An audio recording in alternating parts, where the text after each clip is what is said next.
মাননীয় স্পিকার, আমার নির্বাচনী এলাকা বরগুনা 1, বরগুনা সদর, আমতলী এবং তালতলী।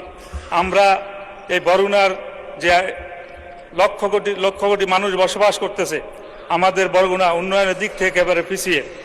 মাননীয় স্পিকার, পায়রা ও বিষখালী নদী বেষ্টিত আমাদের জেলায় নিরবিচ্ছিন্ন যোগাযোগ এখন সময়ের দাবি।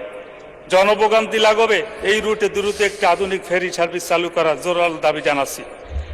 আমতলী, পুরঘাটা, বড়ইতলবাগ, বাইনচটকি পয়েন্টে সেতু নির্মাণ করা হলে দক্ষিণ অঞ্চলের মানুষের যাতায়াতের এক যুগান্তর বিপ্লব ঘটবে, শিক্ষা খাতে ব্যাপক ভূমিকা রাখবে, যা রাজস্ব বৃদ্ধিকে সহায়তা হিসেবে কাজ করবে।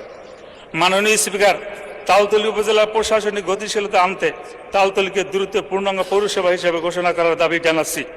মাননীয় স্পিকার, বরগুনা নদীমাতৃক এলাকা, যার ফলে অত্র এলাকায় যোগাযোগের জন্য রাস্তা, কালভার্ট, ব্রিজ, স্লুইস অতীব গুরুত্বপূর্ণ বিষয়, কিন্তু বিগত বছরগুলোতে এখনো অত্র খাতে লক্ষণীয় কোনো কাজ হয় নাই, যার ফলে আমার অত্র নির্বাচনী এলাকার বিভিন্ন স্থানে প্রায় 300 অতি ঝুঁকিপূর্ণ ব্রিজ, কালভার্ট রয়েছে, যা মরণ ফাঁদে পরিণত হয়েছে, যেটি অত্যন্ত মানবিক ও দুঃখের বিষয়।